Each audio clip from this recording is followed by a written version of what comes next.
when a wandering incident happens, anyone who's enrolled in this program, the great thing about the application, it gives that person's all of their demographic information, their date of birth, their medications, their emergency contact, their physical description. And then also, this is also tied to the National Missing Persons Database. So this is a 24-hour response when someone calls MedicAlert to say, hey, my loved one has gone wandering. We don't know where they are. And they're able to put out alerts, contact police. It's a whole emergency response system just because they are enrolled in this program. Welcome to Aging in Style with me, Lori Williams. I'm an optimist by nature, and I believe you can follow your dreams at any age. My grandmother's journey with dementia ignited a passion in me to work with seniors. I've spent the past 13 years learning about seniors and aging. In my mid-50s, I followed my own dream and founded my company, where I use my expertise to help seniors locate housing and resources. On this podcast, we cover all aspects of aging. Join us each week to meet senior living experts and inspirational seniors who are following their dreams. The fact is, we're all aging, so why not do it in style? Hi, welcome to today's episode of Aging in Style with Lori Williams. Today, we are talking about the Safe Return program. And if you haven't heard about the Safe Return program, that's fine because we've got the perfect person on here today to educate us on this program. Tanesha Tyler-Carr from the Alzheimer's Association is joining us again. She is the Programs and Services Coordinator for the Alzheimer's Association Dallas and Northeast Texas chapter. Tanesha obtained a bachelor's degree in applied behavioral analysis with a minor in dispute resolution at the University of North Texas of Denton. Tanesha has been with the association since 2012, and she works with caregivers and individuals with the diagnosis as a care consultant. And in her role as a consultant, she provides a one-on-one care planning, crisis management, information, and referral for families affected by Alzheimer's disease and other related dementia. So she is our expert to help us through all things Alzheimer's related. And so today we're going to be talking about the Safe Return program. But before we kind of get into what it is, we're going to talk about wandering as it affects people with dementia. And honestly, I didn't realize on the statistics that it was this high, that 70% of people with a diagnosis of dementia, Alzheimer's, will at some point wander. So tell us a little more about that, Tanesha. Yes, thank you so much, Lori, for having me. That's true. Because of short-term memory loss, that is severely impacted. That's usually one of the first reasons why people know that something is going on within themselves or their loved ones. And that's true. 70% of people with Alzheimer's or another type of dementia will wander at some point in time. And that is because of the poor short-term memory loss. And when we think about wandering, what wandering typically is just really meaning that someone has kind of made their way away from the area that they're typically located. And, they may be going on a walk, they may be going on a drive. And wandering itself is not necessarily unsafe. There are ways for people with dementia to wander safely, especially if it's an activity like taking a walk, jogging, take a trip to the store, if it's purposeful, wandering in a way that actually is a way to be preventative when we talk about unsafe wandering, because it's purposeful wandering. It's purposeful activity to kind of keep that person moving and motivated. When we fall into the unsafe wandering, and that typically is when someone is getting lost and not able to retrace their steps to get back to their original location, which can be very dangerous for them. And then also when we talk about wandering, it can happen by foot. It can happen through other forms of transportation like train, plane, vehicle.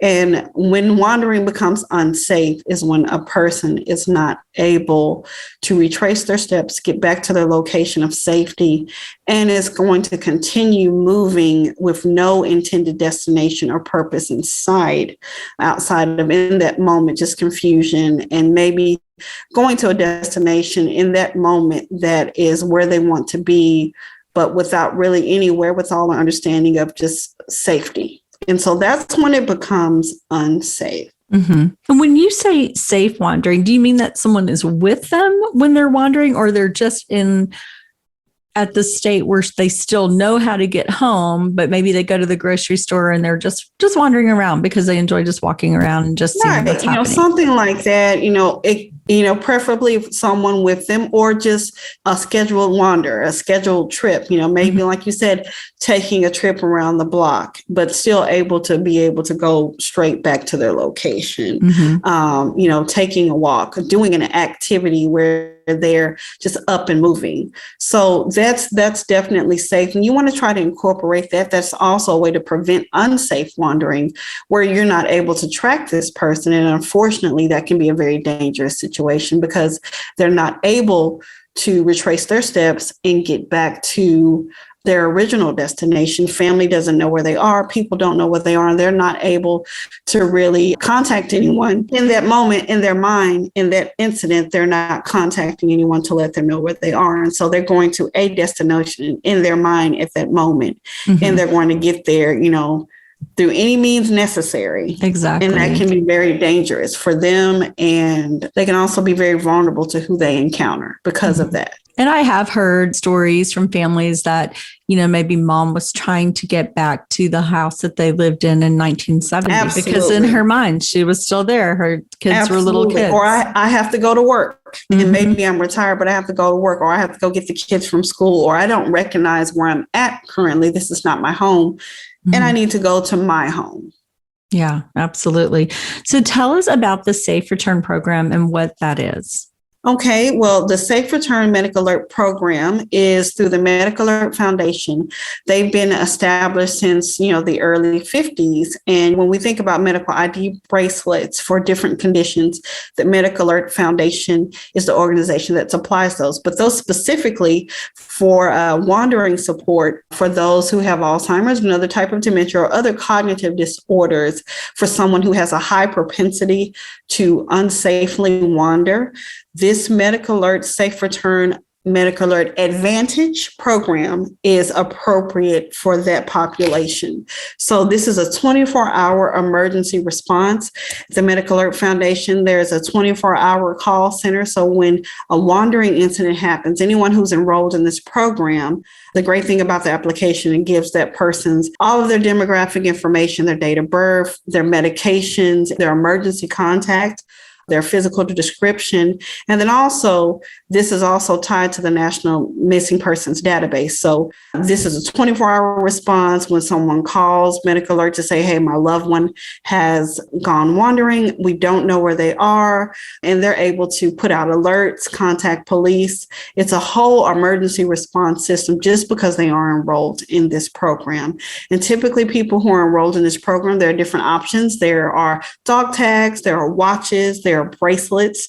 There's also recently new products. They have an Apple ID that they can put on their watch, as well as an identification card with that person's member number. And the member number is very important when someone is enrolled in this program, because if they are located, someone can just spit off that member number and it's already in the database with all of the information. And it allows for very quick reunions for families. And these are also sometimes associated with the silver alerts that we see as well.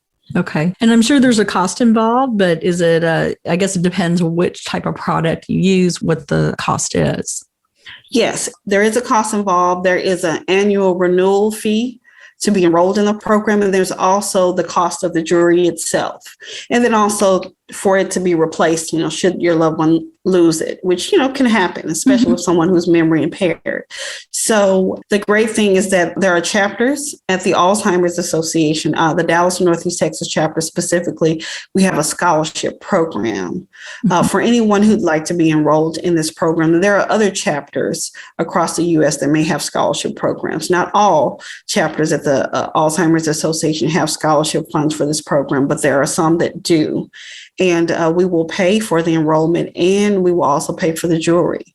So what you can do to find out is if you have a local chapter of the Alzheimer's Association that has a scholarship program for this program specifically, then you would just contact our 1-800 number, or 24/7 number at 1-800-272-3900, and they can get you in contact with your local chapter to see if they have a scholarship program. If you are in need of scholarships to pay for this, the jewelry and the enrollment fee, or if you'd like to pay for it outright, we can get you in contact with the MedicAlert Foundation for this program. Okay. Is there a site through your website for them to find the Safe Return program? Yes. If they go to alz.org/medic, MEDICALERT. So all one word, alz.org/medic alert. It'll take them directly to our 24/7 Wandering Response Program page, where they will learn very specific details about the MedicAlert emergency response team and the program. Okay. And see all the different types of jewelry that they could do. Mm-hmm. Okay. There's a button at the end of the page. If they scroll down where it says enroll online now, it'll take you directly to MedicAlert's page where they can get enrolled and learn all about the different products as well. Okay, excellent. It's all about, giving tools, as many tools as we can to keep people safe. And, I say this all the time on the show. I 100% get it that you want to stay home as long as possible. I'm the same way. I want to stay home as long as I possibly can as well. But there does come a point when being home, even with as many supportive devices as we can find, it just is not enough any longer. And it may be time then to look at placement, look at a memory care, look at an assisted living, look at a residential care home, whatever may be the case for your need or your loved one's need. And there was a gentleman, sweet as could be, taking care of his wife. And as is the case with couples, it's usually one is the caregiver. And he was caring for his wife. He was not getting any rest. He was setting up where he had like an alarm that would go off if she would get out of her bed. He had like a little security camera, all this stuff going on. And he was exhausted. And one night he was looking for his wife and he found her. Somehow she'd wandered into the garage, closed the door, and couldn't figure out how to get out. So she was just walking in circles. No idea how long she was there, walking in circles in the garage. And that's when he knew, I can't do this anymore. I'm exhausted. She could have been hurt. And it was time to get her moved to memory care, where she is now. She's doing well, and he's back in his role as husband instead of caregiver. So I do want to throw that out there as well, that we do have so many things we do to support people where they are and keep them home. But at some point, it becomes about safety, and we have to make those decisions for placement. Absolutely. So anyhow, I love that this program exists. And I do remember my grandmother in the 90s had the bracelet. I think it was just called MedicAlert then, but she had a bracelet with her, I guess it had her name and must have had a number or something on it too. Be interesting. I'll see if my mother still has that. So, but thank you so much again for coming on our show. And I love the information that you share with everyone about the Alzheimer's Association, and also letting people know. I refer people all the time to the Alzheimer's Association, but I don't think people realize how much information is out there. And maybe it is can be a little overwhelming. So I love that we're breaking down these different programs that you have.